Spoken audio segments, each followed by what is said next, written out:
Chapter 3. What did the accordion company say, sister? Said Baby. Something idiotic about how accordions are doorways to the soul, said Eugenia.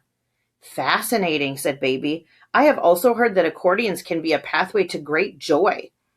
Joy? Said Eugenia. She snorted, and then she narrowed her eyes. What exactly do you know about this accordion, Baby Lincoln?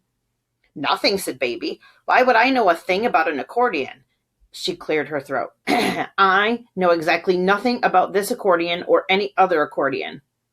That had better be true, said Eugenia. She walked past Baby. She went into the living room and saw that the pig from next door had invited itself into the house and was now sitting on the couch and staring into space as if it were thinking, which it most certainly was not. Get off the couch immediately, Eugenia shouted. The pig looked at her and then looked away. Eugenia felt lightheaded. The world made no sense. How could a pig sit on a couch in one's own home? How could you not return an accordion?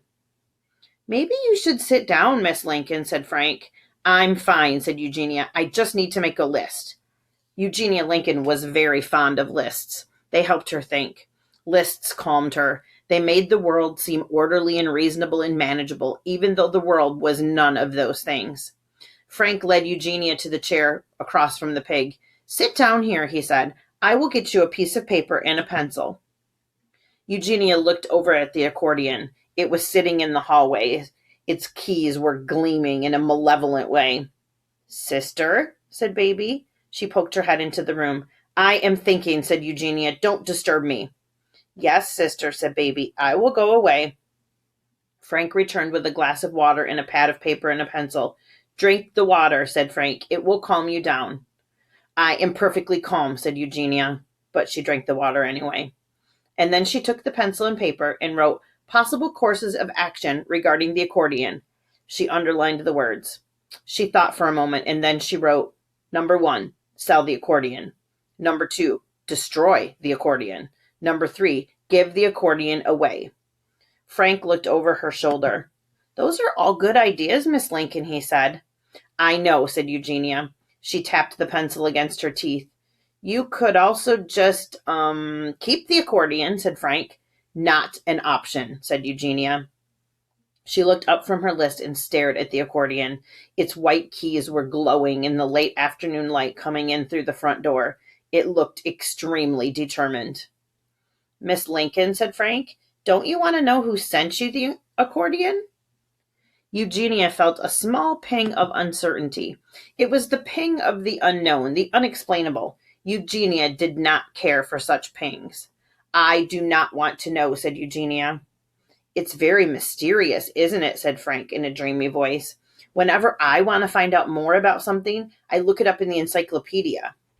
I do not believe in the mysterious, said Eugenia, and in this instance the encyclopedia would be no help at all. Baby came into the living room and said, Wouldn't it be divine if you learned how to play the accordion, Eugenia? Wouldn't it be joyous? Would you please stop talking about accordions and joy, said Eugenia. I have absolutely no desire to learn how to play an accordion.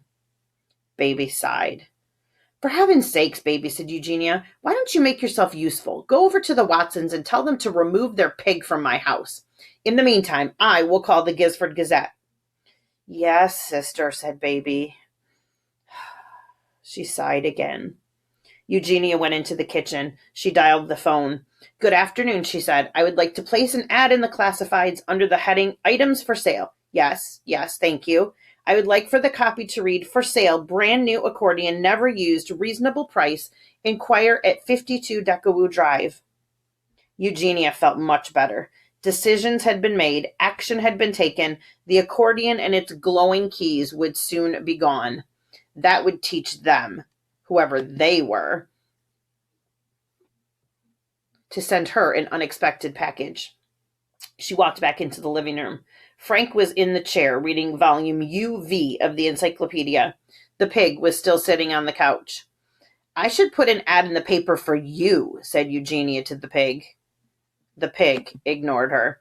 Without looking up from the encyclopedia, Frank said, Mr. and Mrs. Watson would be very upset if you tried to sell Mercy. And more is the pity, said Eugenia.